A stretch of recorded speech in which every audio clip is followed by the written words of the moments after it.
Hello, today's discussion is going to be, again, on the introduction to parametric estimation with using the SEER for software tool. This is session 4, and we're going to talk about a little bit more about the parametrics and the parameter settings, and we're going to do an introduction into how to do trade-off analysis using references.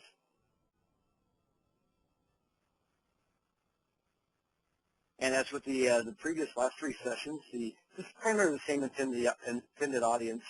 Anyone with kind of general interest, people who are doing estimation with other techniques, and those who are using SEER for software. Okay, the outline for today's presentation, what we'd like to do is we'll go back and start off by reviewing the software sizing parameter settings from yesterday's session for the after session case study that you were all working on. We'll then go into a little bit more about understanding how the inputs work for the different parameters. We'll go into a discussion of settings, the setting and using the reference capability. We call it the push pin or set reference capability. And I'll talk a little bit about changing activity names, labor names, and talk a little bit about the association of activities to labor categories. And then, as usual, I'll have the follow-on exercises for session participants. So what we really want to take away today is that when you first started constructing that work breakdown structure 2 sessions ago, that each WBS item really is a standalone and unique WBS item and can have a unique set of parameters, including size, language, and all the other remaining parameters, specifically at what I call the blue box level or program item. That's where the majority of all the parameter values are available. Once you're able to understand how to use the help feature for all those parameters, once you know how to perform a what-if analysis using our push pin or set reference capability, and also how to change your software development lifecycle names and labor categories. And you'll have the guided exercises at the back end of this presentation for your own use. Okay, so what we're going to do now is review the work that we did for yesterday afternoon. And one of the things we did in the exercise yesterday was apply sizing values to the work breakdown structure that we had created the day before. So what I've done is I went ahead and just grabbed a screen capture form from the case study and showed you how I modeled it inside SEER for software. And in a few minutes, we'll actually go inside the model, and I'll show you how, by copying parameters around, you'll be able to see a little bit better representation of these visuals. However, for the first one, we were asked to, for the registration component of the customer interface, that we were going to be providing inputs set to average and designed for reuse for the 3 input screens, or I'm sorry, we're going to create 3 input screens, 3 screen reports, 2 request response inquiries. And we're also going to go and make a modification to 2 internal databases, and that we were going to be asked to set the redesign or reimplementation values to a certain percentage range. So when you first go into the registration item and you click on the registration item, and then you select the function-based sizing tab, what you're able to do is go in and select input screens by double-clicking, enter a 3 for an average. Now, one of the reasons why we use an average value is because that's what we call quick and early function points. If you're doing a lot of detailed analysis of your requirements, whereas you are going to go ahead and maybe start trending towards using function point counting, but still aren't a certified function point counter, you can still use a function-based sizing. But typically, if you're doing an analysis of your requirements level, you will have a little bit more information about the different complexity ranges, how many of them are low complexity, average, or high complexity. But it's very valid to just provide average inputs at the earliest stage of your estimate, and again, that's called quick and early function points. Okay. So the next thing we did was, after we went to the function-based sizing, we go back to the parameter screen, and you'll see that these values, the new selections that we entered, 3, 3, and 2, were translated to the equivalent of 35 brand new function points. Down here where we said we're going to modify, or in other words, we had some pre-existing capability, in this case data tables. I selected data tables. The directions were very explicit, but I went ahead and selected database tables as opposed to files. Those 2 tables being modified was equivalent to about 20 function points of work to be done. And then because new function points, everything's being completed for them. There's 100% redesign, recode, and retest. So you don't see any percentages underneath the new functions. The only place where you'll see percentage values for redesign, re-implement, retest will be under pre-existing code. And the directions said that for the redesign required, we were to assume something between 30 to 50%. So my spread was literally 30, 40 to 50%. I said it's probably going to be around 40% in my comments. It's very important that when you enter values that you insert comments. This becomes your basis of your estimate. For the re-implementation and retest required, the directions said that we're going to be around 50%. Here again, I use the risk spread. I have an understanding that even though we think it's 50%, how confident am I going to be that that's 50%? In this case, I'm only about 90% confident of that range. So I backed it off by about 10% on either side. If you have less confidence, you can increase this risk range. For the next item, we were asked to enter a value for the rent of video piece of code, and we said that the analysts estimate that the application will be about 600 to 800 lines of code, and it's all going to be developed from scratch. So that's implying that all new lines of code, 600 to 800 lines of code. Again, we're honing in on a range. So if you could actually get a subject matter expert to give you a range like that, that's actually pretty excellent. A lot of times they just want to give you a single number, and you have to kind of press them. Okay, well, could it be this big, or how could it be this small?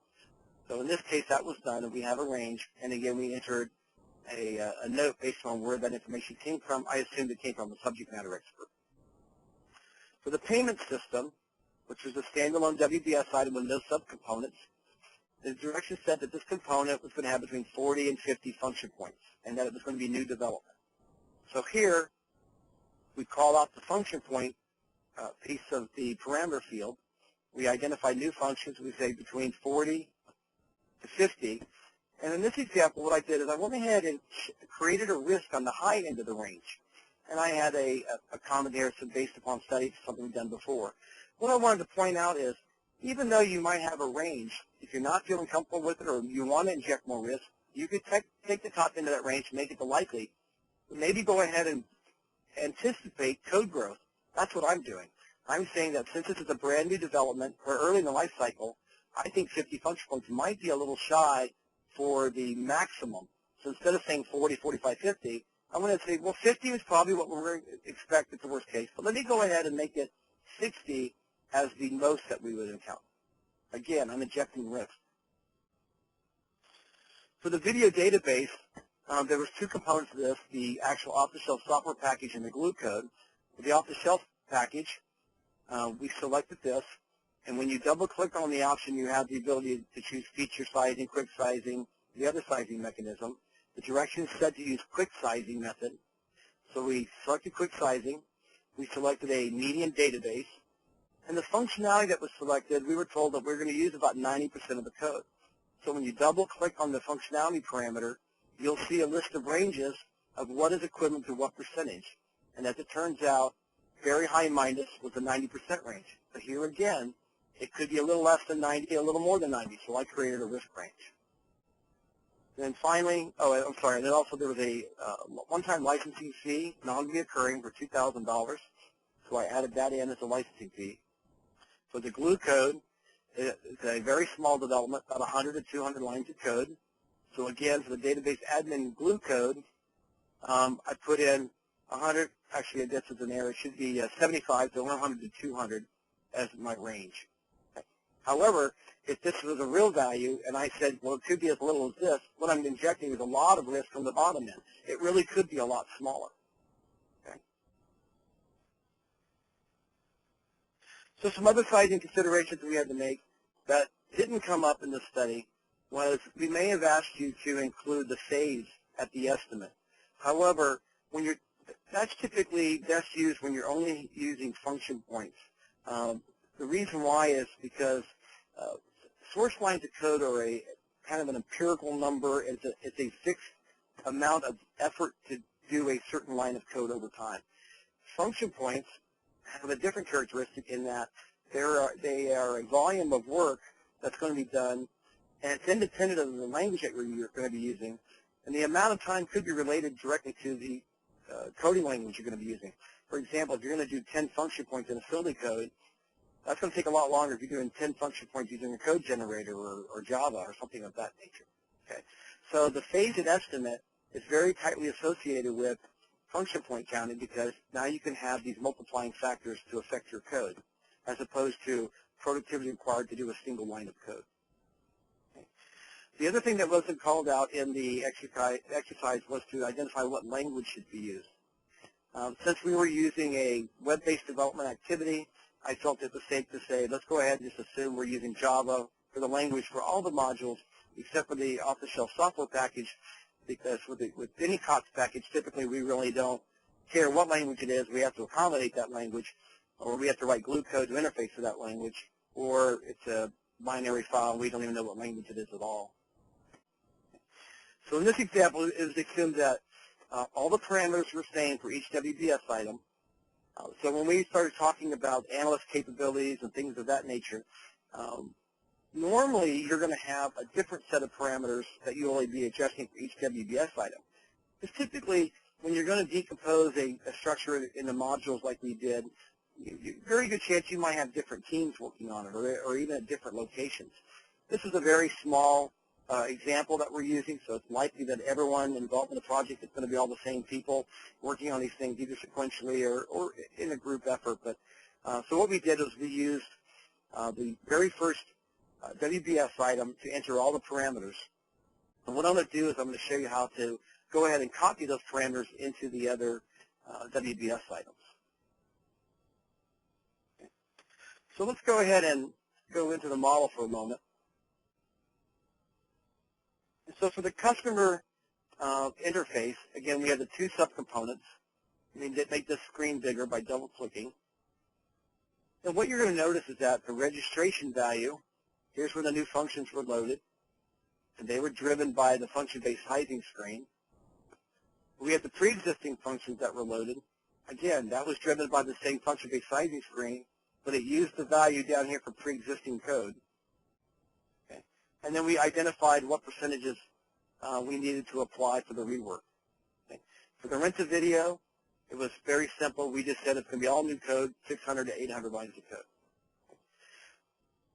Payment system, again, 40 to 60 function points. We did not use function-based sizing. We entered them directly. One of the things you may have encountered when you double-click on this parameter was the screen will come up to ask you, do you want to use the function-based sizing screen? It's literally asking, do you want us to toggle over to this screen? If you say no, it just brings up a simple input screen to enter your parameters. If you say yes, it brings you to this screen. Now, this is actually a holdover from earlier versions of the software before we had the standalone tab. It's probably safe for all of you to go ahead and, when you're using function points, just click the button that says don't ask me again, because if you need to, you can always go to the tab itself. For the videos database, we had two components, the database admin off-the-shelf software package that we rated as a database medium size. For the functionality required, double-click, and we'll see that we said that the team expects 90% usage. 90% indicated a rating of very high minus. So what we did is we went ahead and set the likely value to very high minus, and I created a little bit of range around that value. Again, notice I'm using comments for each of these inputs. Again, that's going to be part of your basis of estimate. It's a really good tool to go back and say, why did we do those things that we did? One of the other things you're going to notice as we start changing parameters is that ones that we modify are in bold. Ones that have not been modified in the database settings are not in bold. So typically what happens when I go in and critique an estimate, if I find modifications to the estimate that are in bold without any comments, I'm going to assume that it was a mistake, that they didn't really mean to change that parameter. I'll put it back to what the default settings are. So it's very important you put notes in. So finally, for the glue code, here we said it's going to be a very simple change. I'll go ahead and change this back to what it should have been. Make our range 50, 100, 200. Again, the SME said it was somewhere between 100 to 200. In this case, I used their high end as the high, but I was more pessimistic about the back end. So in previous examples, I said 100, I would have said 100, 150, 200. I'm just trying to show you that you can apply risk on either side of the equation. So one of the other things we did with the parameters was we had a set of assumptions about the different subset of the parameters. So your task was to go and try to read through the narrative and identify which parameters should be adjusted. So rather than go back and bring up the narrative again, I'll show you my interpretation of those parameters. The first one was analyst capabilities, and the value was that the statement was that they work well together, considered a functional, effective team. So a functional, effective team is around that 56th percentile or nominal. And again, I made the range between non-minus to non-plus. So here's actually kind of a small range in between them.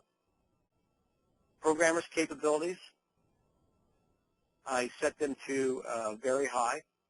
And here's an example where, why did I change that parameter? I had no nodes. So I don't know, did I violate what the expectations were of my case study? Okay. So in all likeliness, I should probably go back and say, you know what, I don't know about this parameter. Maybe we should turn that back to the knowledge-based setting. There are no nodes. Development system experience. The case study said the team members have around 6 years of experience developing similar applications. We can see that that's actually the highest value.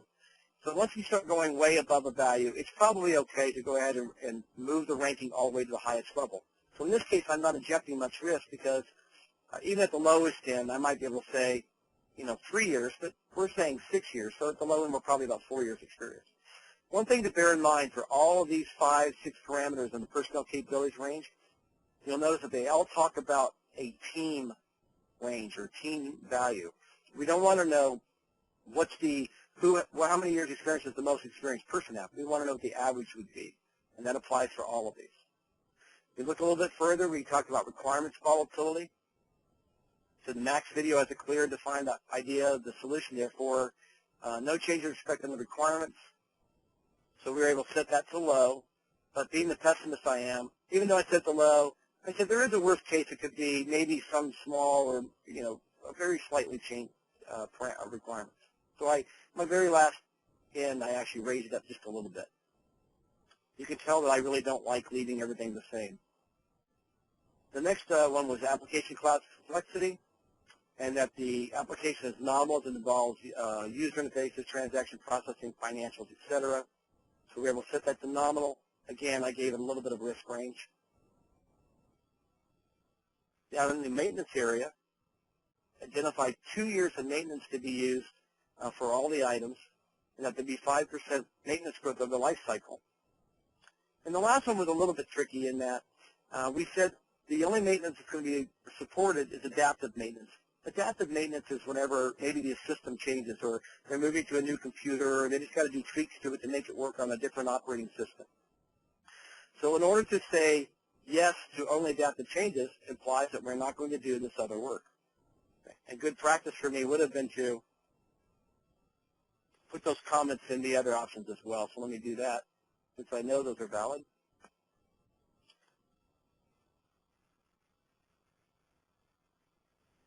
Notice I'm using the previous and next to walk through the screens. Okay. So now that was the bulk of our parameter changes. So the next thing we want to do is, since I said that, normally what happens is you have different types of parameters at the different WBS items. And in this example, we're using them all the same. I'm going to go ahead and show you how you can copy and paste one from this area down. There's a couple different ways you can do this. I'm going to show you one, and in the slides I'll just describe a few of the other approaches. So sometimes a person might be inclined to just grab all these parameters and copy them. The danger in that is that each of these have different knowledge-based settings, so you don't really know what parameters the ones that are unchanged might be. So you don't want to do it that way. What you want to do is literally just click on a parameter, then control-click on the other ones that you know are going to be copied.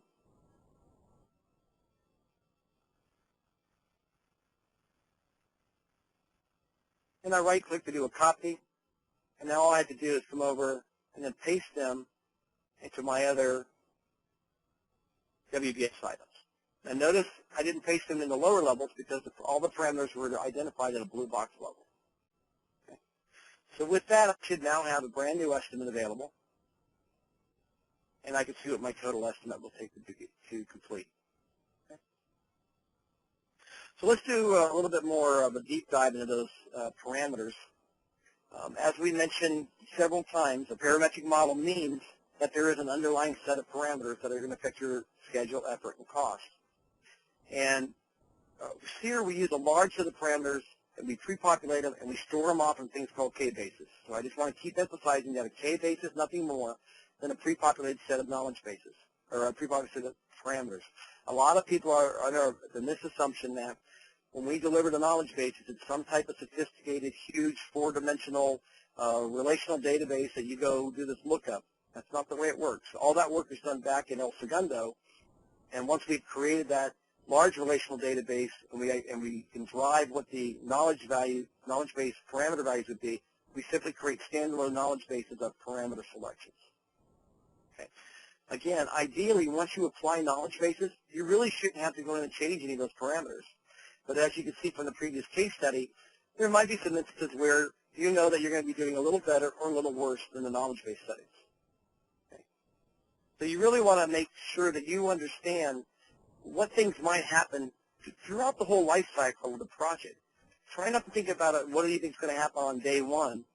You know, usually on day one, day two, day three, things are going swimmingly. Sometimes as early as a week or 2 weeks later, you know, chaos erupts and there's code growth, there's requirements changes, there's new modules put in, maybe new technologies have been identified that's going to very much streamline the process, or languages are changed. So you want to make sure that you can anticipate some of those, but then when they do ultimately happen, you go back and update your estimate. Okay. So we talked a little bit about how the parameters are in different groupings. I won't belabor this, but over a little bit of time, you actually get used to where to find things. When you first start working with SEER, it's a little bit difficult to figure out where the information goes or where the parameters are that you're looking for. One of the best things to do is just hit Control-F to define, type in a couple of letters of what you look for, like requirements or maybe analyst capability or something like that, and it'll take you down to that parameter. So of those different parameter fields, there's a lot more than just the ones that have the sliders and also the ranges for sizing information. So let me go ahead and talk about all the different types. There are numeric parameters, and where possible, we identify what the range boundary will be. So if we're talking about a percentage range, we'll give you a lower bound of 0, and we may give you an upper bound of 150, 200%, depending on that parameter. So we're not necessarily stopping you at 100. It depends on what that percent range is. Okay. One thing you might keep in mind is when you're working with like lines of code, for example, and you want to enter 10,000, you can use the comma for a shortcut to insert the last 3 zeros. There are list boxes to choose from, pull-down boxes. There are date fields, and then if you're entering a date, there is a calendar utility that will pop up. There are different logical yes or no parameters available. You saw that with the maintenance fields as far as enhancements or adaptive, corrective, etc. The qualitative ones are the predominant ranges where you actually be asked to set a low, nominal, high range on something. And the criteria is typically listed in the help screen, and there's plus or minus ranges for all of them. But one of the things to bear in mind is that not all of them are the same. Some of them may range from very low minus to extra high plus. Some of them, the range may only be low, nom, high, with no varying degrees in between them. So each parameter is a little bit different. And when you want to set those qualitative parameters, as we saw in the exercise, you simply slide the slider bar up and down. And then a lot of times what I like to do is I set my first parameter, hit the little caret or the right bracket sign to copy that parameter across to all of them. And then later on I'll show you that in more detail. Okay. So you want to enter the parameters. You just simply double-click them and input the input as is applicable for the type of parameter. As I was just mentioning, for those items that have a least likely most range, next to the least field, there's a little right angle button. You can press that and it will copy the least over across to the likely and most values. And then as I showed you inside the field, anytime you make a change to the knowledge base from the original knowledge base setting, which is a normal text, you'll see your changes in bold. Okay. So let's talk a little bit about doing some of these types of inputs. So once you've double-clicked on it and brought up a range, in this case we're entering a percentage range, the default value for what the knowledge base provided for you is going to be displayed. So if you haven't changed anything, you double-click, bring it up the first time, you're going to see the knowledge base setting. If you go and you make a change to that, in this case we've entered 5, 10, 20, those become your inputs. So what may happen is you might want to say, well, what happened to the knowledge base settings? How far off am I from that? You can actually click the K-base button, and it'll toggle the number back and forth between your inputs and what the original knowledge base settings were. Let me just show you an example of that real quickly. For a percentage, here we change the percentages. If I double-click, whoops, got the wrong one.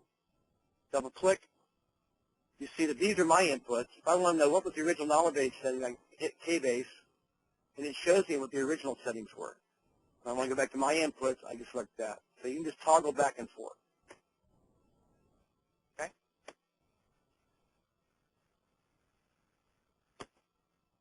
Now, at the bottom of each dialog box for the parameters, you're going to see what I like to call quick help. It's a very fast way of interpreting what the different slider bars are going to represent. So in this case here is a good place to point out, sometimes the wording is a little subjective. What does extraordinary or near perfect functioning mean? So you might need a little bit more information. In that case, all you have to do is just go in and click the More Help button, and for whatever parameter you're going to be on, it'll bring up a help dialog box that'll provide you with a lot more information about what we're describing. And in fact, for many of these, it'll even provide more information like maybe checklists or cross-references to other parameters that you might want to review just to give you more clarification. I encourage you to use this More Help button anytime you're entering the parameters and you're just not quite sure what they're doing for you. Okay? As I mentioned before, it's very important that you document your changes. So we try to make this as maximum flexibility as we can. So rather than just making you type in this little square, if you want to have a nice quick editing box to type in, just click the Maximize Note screen up here. And what that will do is it'll create a larger text entry screen and also give you access to a date time button and a button that's going to allow you to insert file links. So literally, if you don't want to type in a lot of information about why you're doing this parameter setting, you can create a link to a relational document that's in some other location. So a couple other things you're probably going to do quite often is you'll find that you're changing parameters in one WBS item, and you want to change the same parameters in another WBS item like I showed you earlier. It's real easy to do.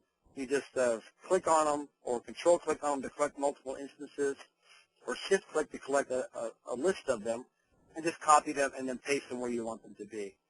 Later on, we'll also discuss how to copy things externally, like through Excel spreadsheets and things of that type. So what you can do is the same way that you would be selecting the item, pressing copy, all that's happening is it's going into a clipboard. So if you're going to go to another WBS item and paste it, that's fine. If you want to go to a spreadsheet and drop it in there and paste those values, that's fine too. In fact, you can create bi-directional relationships. You can paste parameters into spreadsheets and also have SEER read parameters from spreadsheets. Now, in the example that we had for the case study, I had 3 WBS items. One had the changes made. There was 2 other ones that needed to have the parameters updated. If I wanted to, I could have gone in and used the change parameter multi-WBS item parameter under the file edit option. And what I could do then is I get a list of all the parameters that are available. I can change all my parameters and then simply say click OK and tell it what different WBS items need to receive those changes. Usually this is helpful when you have 5, 6, 7, 8 different WBS items and a lot of things to cut and paste, or they're all a little bit different. So I typically will only use it when I have a lot of different combinations or a big WBS item to build to do the cut and paste to. Otherwise, it's just as easy to walk through the WBS and do the cut and paste the way I described it earlier. Okay. So we're going to talk about trade-off analysis a little bit. A lot of times what you're going to do is you're going to say, well, what's the impact of doing what I just did? How do I go about, evaluating if I have if I just change one parameter, or if I change a lot of different parameters? What I'm going to do is I'm going to walk you through a detailed approach of how to use the set reference capability to create like a mini snapshot of what you're working on, and then to see what the impact of that will be. So when you're ready to set a reference point, what you're going to want to do is first identify what is the thing in the WBS structure that you're either going to change or you're going to be comparing to something else. Okay. Typically, you only compare something to something else if they're identical, and you're making a duplicate copy of something, and you're doing a lot of what-if analysis on one of the items. You want to see what the difference would be. Because you can literally have multiple instances of, say, for example, this payment system. You might want to have 3 or 4 different types of payment systems, and you want to compare them to each other, and then go back and come up with the one you decide to use in the long run. Okay. But what you're going to do is you select your WBS item, you click the push pin, or under the estimate option, you can set the set reference button. What that's going to do is, at that point in time, it's going to create a snapshot of your image. It freezes that off in the background, and in the quick estimate report, your current estimate will show up in this column right here. If you make any changes to any of the parameters, fields of any type, they'll show up in this area, and then you'll see what the difference is on the right side. So let's say, for example, that very first WBS item we had, we decided that we wanted to see what's the impact of changing our programmer's capabilities from low, nom, high to very high, which is the maximum. So these guys, this team is so good they walk above water. So once we've done that, we clicked on it, we changed the parameters, we can see right away that here's our current, or the previous estimate. If we really can indeed get programmers that have that good of capabilities, this is what the new estimate would look like, and this is the improvement that we'd see. So this one parameter alone decreases schedule by 18%, effort by 30%, maintenance cost by 30%, our peak staff goes down, and our productivity goes up almost 50%.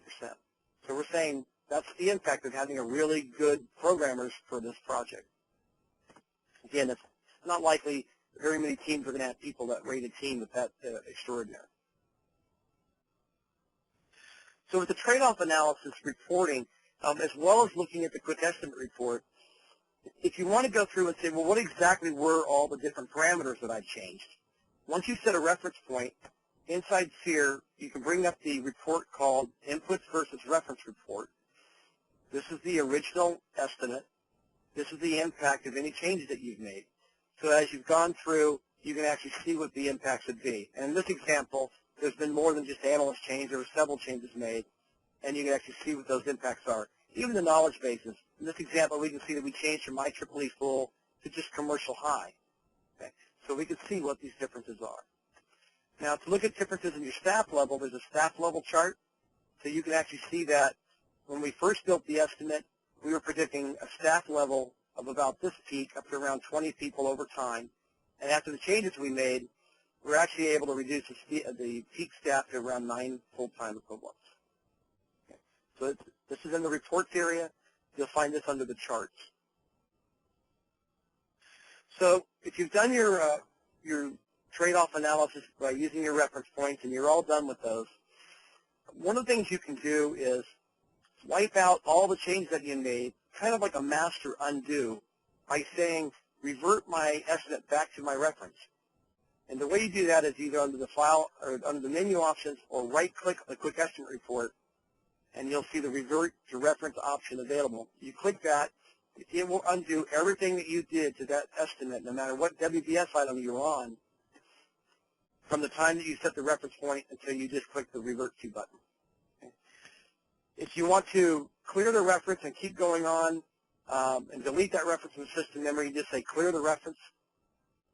Or what you can do is say, set a new reference, in which case if you're setting a new reference, you're telling it to apply all those changes that you just made and create a new snapshot and put that back in memory somewhere. So that's how you undo your trade-off analysis. Clear the reference just simply just turns it off for you. So let's talk a little bit about changing activity and labor names. So SEER has out of the box a set of naming conventions that we use that are standard for the industry. And you'll see the standard software development lifecycle names like systems requirements, software requirements, preliminary design, detailed design, code and unit test, those types of things. In your organization, you may call those things something completely different. In fact, if you're doing Agile, what you probably have is some backlog planning. You got some sprints, and inside the sprints, you're doing you're doing some code or test-driven development, and you're going to do some coding and some refactoring, etc. So you may want to call the things in your life cycle something different. The same holds true for your labor categories. Inside SEER, we have a certain predefined set of labor categories like program lead, business analyst, a systems requirements person, a programmer, a quality control, etc. You may call the people on your project something different. The only restriction that you have for both the life cycle activities as well as the labor categories is we only give you 8 to choose from. So when you're thinking about the labor categories, what you want to really think about is not so much the actual labor category for the person that's going to be doing the work, but more of the role that the person's going to have in that area. So let's say, for example, you have a developer, but the developer is also working as a designer or a systems analyst. Then what you're really doing is when you're assigning those hours, don't think about the person being a programmer, think about them in the role of a systems analyst. So since we're thinking about roles and that characteristic, that's the best way to approach your labor naming schema, is to assign role names as opposed to specific labor categories that you might find on a timesheet or something, or plan view or something of that nature. Okay. Now, your organization may use similar names or not. It's more than likely you're not going to be using the same ones as the default values. Okay. So how do you go and change these default values? Now I'm going to go back into the SEER for a moment, show it to you, then I'll come back to the slides and we'll walk through it. Inside SEER, under the options menu, you have set project parameters. Inside the set project parameters, there's 2 areas right here. One is for the activity naming schema, and one's for the labor category naming schema. So when I show you the slides again, you'll see where that came from. Again, it's under the options, set project parameters. So once you set the project parameters, the screen comes up. When you're ready to change, the activity names will be the top one, labor names is the bottom one. Let's do the activity names first. Once you click that change button, another dialog will come up with a pull-down list of all the naming schemas that are available. You'll have our standard naming schema, as well as all the other naming schemas that, there's 3 or 4 naming schemas that we provide for you, and then any other ones that you may have defined. If you want to create a brand new schema, simply click the New button. That will bring up this screen. On the left-hand side, you're going to see what our standard activity names are. Remember I said systems requirements, software requirements, design, code, etc. Those are standard names. And here's our standard leisure activity. This is the formal naming schema that we use. And then this is the abbreviation that shows up in some of the reports. So your job is to go and change these to something that means something to you. But understand that this is the order of the life cycle. So this is the order of events happening in a standard life cycle. Obviously, this is a traditional waterfall. However, from on this side, you can see that you can actually create a Scrum type of activity chart where now you have backlog planning activities, maybe some backlog selection. You have a sprint that consists of these different activities. Then on the back end, you have some user acceptance. And the maintenance for the ongoing support would still remain the same. For the labor naming schema, you do it the exact same way, only this time you choose the labor names. If you want to create a new one, you click New. Here is the standard naming schema that SEER provides. As I mentioned, project manager, business analyst, etc. In the case of something Scrum-like, I may have just one manager. Again, this is a really good example in sprint world or the agile world. People literally have roles. One day you're a coder, the next day you're the quality person, etc. So you might have just a manager, someone who works with the features, the designer role, coder, SME, test, CM, quality control. In this case, we're talking about different roles that they would have. And then finally, when you're talking about the activities in the software lifecycle, as well as the labor categories, there has to be a mapping of how much work is one of those labor categories doing during a specific phase of the lifecycle. So inside SEER, for each program item, which is the blue box, you can have a unique distribution. Literally. So every WBS item, you could say that you're doing this differently. And it may be the case that some of the WBS items, it might be very heavily programmer-driven with very little input from an analyst. Or maybe some parts of it, it's very heavy driven on this end, and some of the back end work's not being done. It's up to you to decide how much work is being done by each of the labor categories. It's perfectly fine to zero some of these categories out, except the total has to equal 100. So quite literally, the way you would read this is if I wanted to say, during my coding and unit testing activity, my program manager or project manager is responsible for 7% of all the total hours we're going to burn. An analyst is still involved a little bit, 3%. Designer still a little bit, 6%. The programmers, the bulk of the hours that are being spent. So if I had 1,000 hours, then I know 550 hours are being burned by the programmer. And then the data rep, this is in the SEER speak, this is someone who manages your documents and just pulling everything together. It's kind of an admin type role. Then you have a test or quality assurance role, CM requirements management role, or quality control lead. Okay. So if these activities or these labor categories are different in your organization, you just simply go in and change these percentages. One of the things that's real important is a lot of people say, well, we have more than these. If you have more than these, what you need to do is try to figure out ways of grouping them so that you can best define what they're going to be doing. We only have the 8 categories. So when you're ready to change one of these, all you have to do is simply double-click on the one that you want to change, and another dialog box will pop up. Now, when you've done that, you'll go through and you can enter your percentages all the way through the dialog box. Now, as you're entering the values, it's going to try to add it up to 100%. If you can't quite get it at 100%, you can hit the normalized values, and it'll put the percentages, the fractional percentages as required to make it equal 100%. Okay? So that's going to be all for today's session. In summary, circle back around, talk about knowledge-based settings. Please understand that they're going to make the initial set of adjustments to your parameters. Use them as much as you can, and if you do decide to go and fine-tune another parameter, you want to make sure you document it and that you adjust the parameter such that it's going to meet your expectations. And that's the type of thing I would like to see in your notes field. Why did you change it? And tie that to what's going to happen over the life cycle. Anytime you change a parameter, it's usually best to use some type of risk range. So don't make the least likely and most all the same values. You don't have to. Everything has a little bit of uncertainty in it. Okay?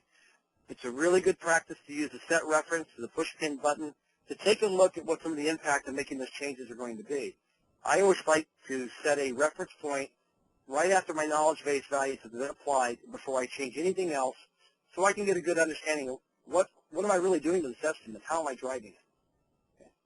And for the software development life cycle, you identify what the proper labor names and activity names are and the association of the labor weightings per activity, and make that match your project expectations.